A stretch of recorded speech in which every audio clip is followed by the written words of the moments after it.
Hey, good morning, guys. Thank you for being here with me early this morning. Got a little bit of a prediction show. First time doing this. Y'all know I normally drop predictions there on the X timeline every Thursday. Thought we could do both. So we're gonna sit here and break down the games a little bit. A lot of times people are asking, why we're doing what we're doing as far as our predictions. But it has been a really hot start to the year. I will say that we've caught a couple of dogs outright. Um, Hoping that we might see some more of the same this week. So with that being said, let's go ahead and start with, in my opinion, the most fun game of the weekend. That is Vanderbilt traveling to Tuscaloosa. Obviously, Vanderbilt pulled off the big upset over number one Alabama last year.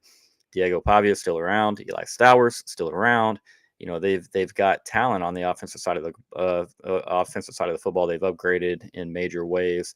Defense playing more sound. Vanderbilt is definitely a top 15, 20 team at this moment. So really cool for Vanderbilt football, just saying in general. But for Alabama right now, you talk about a little bit of a get back game for these guys.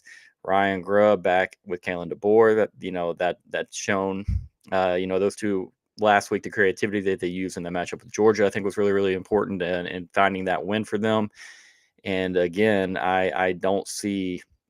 I would be shocked to see Vanderbilt win this. I'll say that outright. Now the number, the 10.5, that's a little more tricky. I don't think Vanderbilt has a secondary to slow Alabama down for 4 quarters. I think Ty Simpson is playing pretty dang good football, and then I think he's got Ryan Grubb right there that's going to have a really dang good plan for this. Now, the thing that makes it kind of weird, again, you look at last year, Georgia and Bama played a classic, and then Alabama had to turn, go on the road, and deal with a Vanderbilt team that jumped out on them early, and then they held on for dear life. So the surprise factor, that's going to be gone clearly. But what isn't gone is that Alabama and Georgia just played. I won't call it a classic, but it was a dang good football game last weekend. And when that is going on, the emotion, the physicalness of that game, yeah, it does take a little bit of a toll on you, and that's one thing about the SEC, these back to backs. It's rarely going to be easy, especially when you have teams like Vanderbilt who have risen up and are being very, very competitive. There's no bye week. And so you got to get up physically and emotionally each and every single week. And how does that look this year for Alabama? Because obviously a very slow start last year at home, or sorry, on the road in Nashville. A kind of a mundane football setting with the way that the stadium was being redone. And I mean, Texas went up there too. Like it just, yeah. So the surprise factor's gone. But then again, Alabama does have to stand back up after fighting in a 10-round knockout fight last week. So does Vanderbilt have the ability to hop out on top of Alabama again? And that's where I don't think they have a chance to win the game, because I think they have to do that in order to win this game. Have to get up by a couple scores early and then hang on for dear life, because I do think Alabama is a lot more deep than obviously Vanderbilt is. I mean, that's not going to fool anyone. But Alabama secondary, the big difference in this game, they are elite. They're very, very good. Eli Stowers, obviously a hell of a talent there at tight end for Vanderbilt. Again, not going to surprise anybody. They know, where Vanderbilt is going to have to go to beat a defense like Alabama. So, I mean, we'll see. I have Alabama by a touchdown here. I think that Vanderbilt does get inside that number with a late score, but I do not anticipate it being a game that's just, one score back and forth. I think Bama is kind of holding on comfortably. Vanderbilt won't quit. They're going to bite. They're going to fight their asses off. So I mean, what do y'all have? Vanderbilt, Alabama. I don't really give Vandy a chance here unless Ty Simpson uncharacteristically turns the ball over early in this game, and Vanderbilt is able to hop out in front, build a lead, hang on for dear life, similar to last year. Okay, it's going to be a very similar blueprint, in my opinion, if Vanderbilt goes on and wins the football game. But I'm taking Alabama. I believe in that defense, man. They're dang good. It won't be easy. They'll give up some yards in the ground. Vanderbilt will have a good plan. Vanderbilt played Utah State last week. So like they will have a good plan, and maybe they are able to jump out on Alabama and we have a 4-quarter dogfight. I would love nothing more. We are rocking the Vandy colors unintentionally this morning. We will get to Mississippi State, Texas A&M. We might as well do it right now. Love you, Lounge. Thanks for being here, my man. Before we do that, let's go ahead and address this comment from Caden. Feels like Vandy might be in trouble in this one. Bama wants their get back, and they're at home. Bama by 2. And that's kind of the way that I thought all week long. And I think a lot of people are thinking like that. I don't blame them. That Bama defense is going to be good in the secondary. If they can just win on first and second downs and not let Vanderbilt just punk them in the run game the way that they did last year, then yeah, man. I mean, Bama easily could run away with this game. They're gonna have to win first and second down because I think third down and mediums, third down and longs for Vanderbilt are going to be very, very difficult. And again, I think Ty Simpson is playing really, really good football. Ground game can get a little bit better, but he does have a talented wide receiving core and a really, really good OC and schemer. So wouldn't be shocked to see if if it did get a little bit silly. But I'm not betting on it, man. I'm betting on Vandy to fight for 4 quarters. And then again, a late score gets them inside the number. Gamble responsibly if you choose to do that, though. Don't ever call me a good boy on this stream again, Orlando. I'm going to have to find you. But I hope you're doing well. All right, Lounge. Lounge says that the Mario Craver revenge game is going to play out in the Bulldogs' favor. I battled back and forth on this one all week, man. It's really, really tough because you have last week, you have an Auburn offense that didn't challenge A&M whatsoever. I think Jeff Lebby is going to be much more aggressive in how he attacks this A&M defense. But at the same time, you have a Mississippi State team coming off a very big emotional, physical, same type of situation as Georgia Bama. They lose that game at home to Tennessee, which, if you win that game, maybe you come to Kyle Field feeling a little bit better about yourself than you are now, obviously. So maybe they needed that, that revenge factor to get right back up. Maybe they are able to do so. But for me, I think it's going to be really, really tough. A&M's defense did not have to do anything crazy last week as far as, getting in and defending the run for 4 quarters and giving up a ton of yards. They weren't on the field forever in this game. So I think we're going to see a really, really fresh A&M defense. I think Jeff Lebby, again, being from the state of Texas, this one is going to mean a lot to him. We talked about that last night on the Inside Texas live show with Chris Marlar and Stephen Willis. But in the end of the day, man, I think A&M is pretty dang good. I really do. I think that offensive line is good.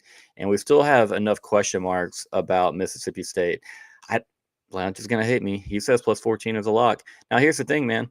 The entire country thinks a plus 14.5 is a lock. A lot of money on Mississippi State's side, not a lot of line movement, and that rings the alarms in my head. I'm really nervous about that because I even talked about it last night. It's like it kind of feels like 14.5 is a gift, like they're giving you money here. But then again, Vegas isn't made of gold for nothing. I think the A&M offense jumps on Mississippi State early. I think the Bulldogs struggled to defend the Aggie run game, and therefore it opens up things in the passing game. The reads are going to be a little bit easier for Marcel this week. I think that Auburn's defense is pretty damn good. And so, again, they just put together 2 really, really good weeks. As bad as their offense is, you have to talk about the Auburn defense and that they played well. But A&M left a lot of points on the board. A&M could have won that football game 31-3, 31-10, whatever. They gave Auburn essentially their only score with a silly play call and then very, very poor execution on that play call. So Lounge says 14 is a lock. I'm going to fade the 14. I'm going to take A&M by 17 in this game to cover the big number at home because I do think you see a Mississippi State team that is going to be very, very tired in the second half. A&M maybe adds, a late score to get there, but I don't think A&M is in any jeopardy whatsoever of losing this game. And no one more in the world would love to come back to this moment, clip that, and post it on the timeline. I would be incredibly happy for Lounge, Jeff Lebby, and the boys if they found a way. But at the end of the day, man, I just don't. I don't trust. Yeah, I don't trust the offensive line. Mississippi State is Caden's just saying right here. And then again, I think that defense is going to be a little bit fatigued because you dealt with Josh Heupel, you dealt with all the tempo, Joey Aguilar being able to run the ball +1 in the ground game. Very emotional last week, man. And again, I hate to continue to use that, but it does matter, man. The tough back-to-back here for Mississippi State, losing an OT thriller at home and then traveling to Kyle Field to play a hot Aggie team who's only 1 week removed from bye. And in my opinion, didn't really have to get crazy, from a physical standpoint, the way we talked about their defense. It's not like A&M just was worn down by that Auburn game. I think they pretty much controlled it. Wasn't a lot of stress in it.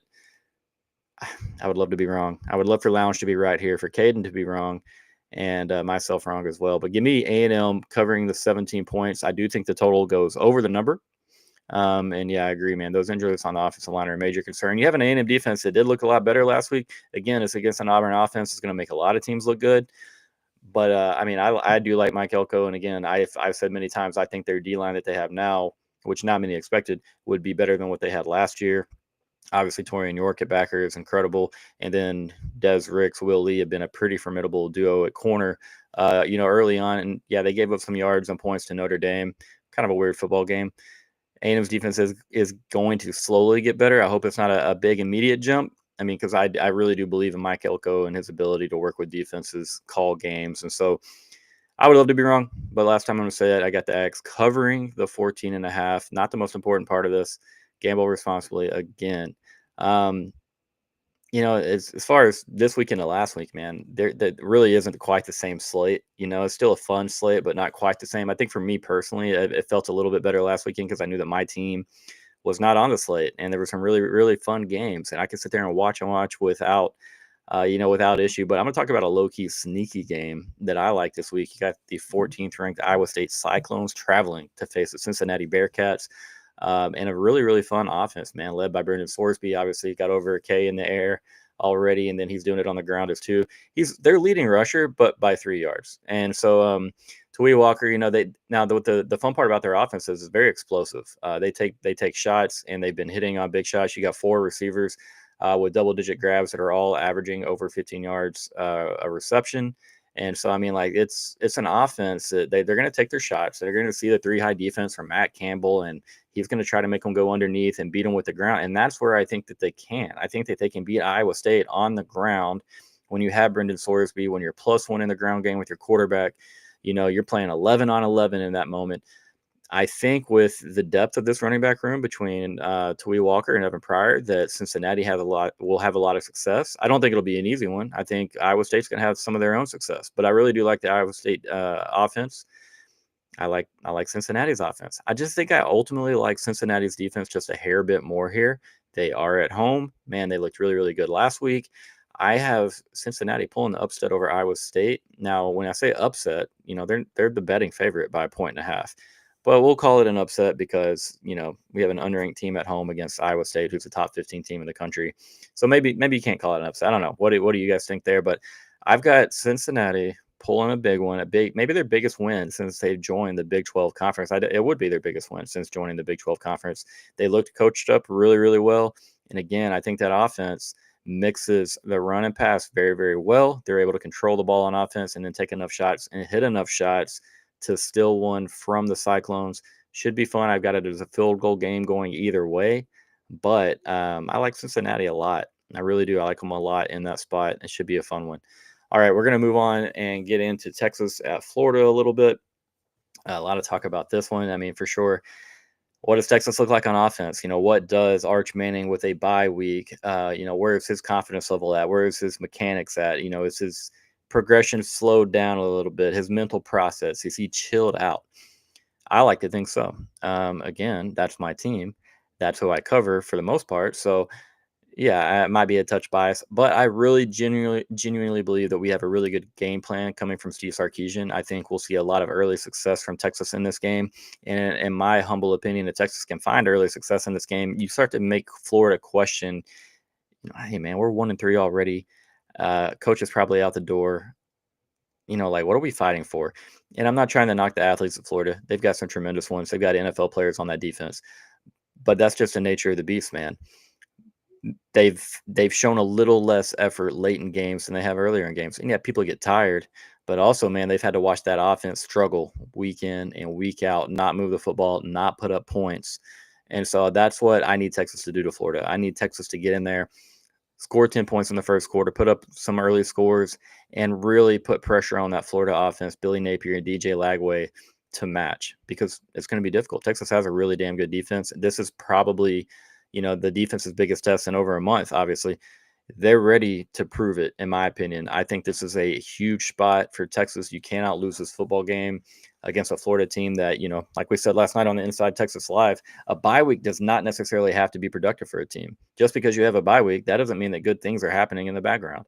And Napier's saying a lot of things about Florida, a lot of things about Lagway. Like maybe he is ready to turn the corner. Oh, we got Dallas Wilson coming back, a big play guy, hoping to be a big play guy. I don't know, man. Feels like way too many question marks, almost way too much trying to speak it into existence, if you will. And I can't, or really, we really can't trust it. And again, you've seen this Texas offense. It's not like they've been world beaters. They haven't been impressive. We heard our guy Josh Pate pick the Gators and talk about the 103rd and 124th ranked offenses, and on third down situations. That is bad, man. That is really, really bad. But let me tell you what, Texas can fly up that chart if they can go have a 7 for 13 game. If Texas can go consistently pick up third downs, I mean, like that can change really, really quickly. And that's going to be at the helm of Arch Manning. He's going to have to hit the quick stuff early on the early downs. He is going to have to be effective when they roll him out of the pocket, when they put him on the move. Set yourself up with success for success. Third and shorts, all right. Obviously, much easier to convert than third and medium, third and long. Saw some numbers from Arch. Third and intermediate or worse, he's been awful. Okay, so put him in a good spot. Got to be able to run the football a little bit. Offensive line's had issues. Yes. Running backs haven't been super explosive. Yes.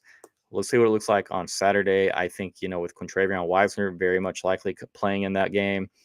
It looks a little bit different. And then again, Steve Sarkisian is going to have held back just a little bit. All right. We played 3 teams since Ohio State. And I guarantee you we haven't gotten into half of what we're about to show Florida and Oklahoma. Does that mean it's successful? I'm hoping so. I feel good about it, man, because I'm trusting Steve Sarkisian and the things that he's done at Texas. We've looked really good off bye weeks. And again, the big issue for me is that it's just a mental process for Arch, which breaks his mechanics down. Slow the process down, let the athlete, let the quarterback take over, and then you start to see more of who Arch Manning is, and that's the guy that they see in practice all the time, hoping that it translates to games. I don't think that has to be a world beater here. Again, I don't think that the success of Texas hinges, squarely on the shoulders of Arch Manning, but I do believe that we see a little bit better of an effort. It's not going to be, in my opinion, a 300 plus yard passing day. I think we see something like 240 to 260, a couple touchdowns. And I want to see him get one, in the red zone. I think he scores with his legs as well. I've got it 24-10. I don't think that Florida is going to move the football consistently. I think they might catch us early in the game because they've had time to scheme. They've had time to prep. I'm sure hoping it's Texas that jumps on them early, but I wouldn't be shocked to see an early Florida score. Something weird, something that a big play, 35, 40-yard play that sets them up, and they ride the crowd and the momentum into the end zone. But for 4 quarters, Texas's defense, in my opinion, makes it really, really hard on Florida. Now let's add the caveat about the rain. The rain could make things weird. If it's raining, in my opinion, I think that might favor Florida just a hair, just because they're going to be at home, not on the road. We haven't really been in that situation yet. I think they've dealt with it a little bit more. And I think that we are going to have Arch throw the football around to beat this Florida team, because I really am impressed with their defensive line. Curious to see what Ron Roberts does. I think you're going to see a lot of cover 3, cover 2. You probably won't see the 3 high safety look unless he's just implemented it and they decide, hey, this is what Texas has struggled with. We're going to go ahead and break it out. I don't want it to rain, man. A rain game in the swamp, that just has all the recipes for things to get weird. So rooting against that, but all things in all, I've got Texas 24, Florida 10. Caden's got Texas by 10 or 14, a low scoring affair. Yeah, kind of similar. Also need Napier to stick around for at least one more week for obvious reasons. I'd have fired Napier the day after the Miami game. You had the bye week. You could have, built the hype up for your interim guy and really maybe had some. You wouldn't have the issue, in my opinion, you wouldn't have the issue about guys potentially laying down if things don't go your way early. And again, that is just the nature of the beast. Sometimes you question what you're fighting for out on the athletic surface. Texas 24, Florida 10. We're going to move on. What do we got? We got one more big one. Miami at Florida State. This is a hard game to cap right here, man. This game gave me the most issue out of everything. I don't know if I love my pick for this game. I'm trying to think about what I know as far as what are we for sure going to see on Saturday. I watched Carson Beck week in and week out last year. I think he looks better this year. But then again, I just have a feeling, man. I have a feeling Florida State off the loss, Florida State at home. Florida State at Doak. This is a big one. I think Tommy Castellanos, um, and then Gavin Sawchuk on the ground. They are going to both have to have big time success for Florida State to win this game. I don't think that the defense keeps Miami anything under 3 scores. I mean, Florida State is probably going to have to score 4 or 5 times to win the football game. I'm trusting Tommy Castellanos to protect the football.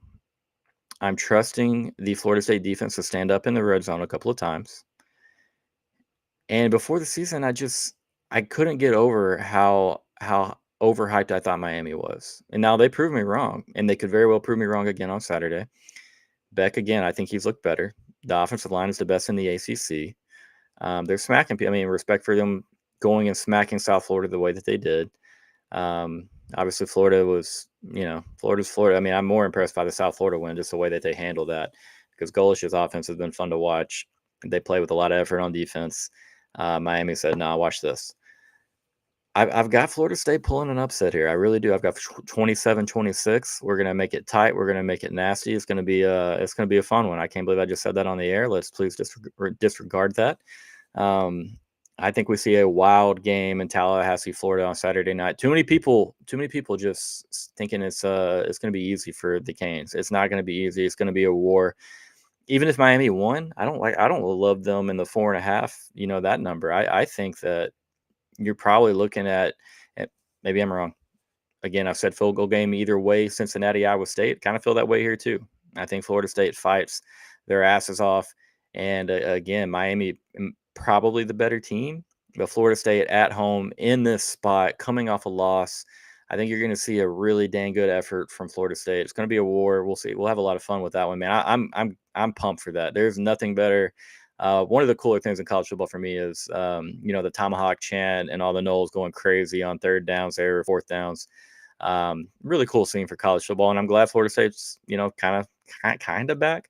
But again, I must add the caveat that I did predict Florida State to make the playoffs before the season, and if they were to lose this game, that prediction gets pretty dire. So maybe that bias is seeping in just a hair, but I don't know. Give me Florida State in a very close game. I call it an upset, if you will, but Florida State at home with this offense.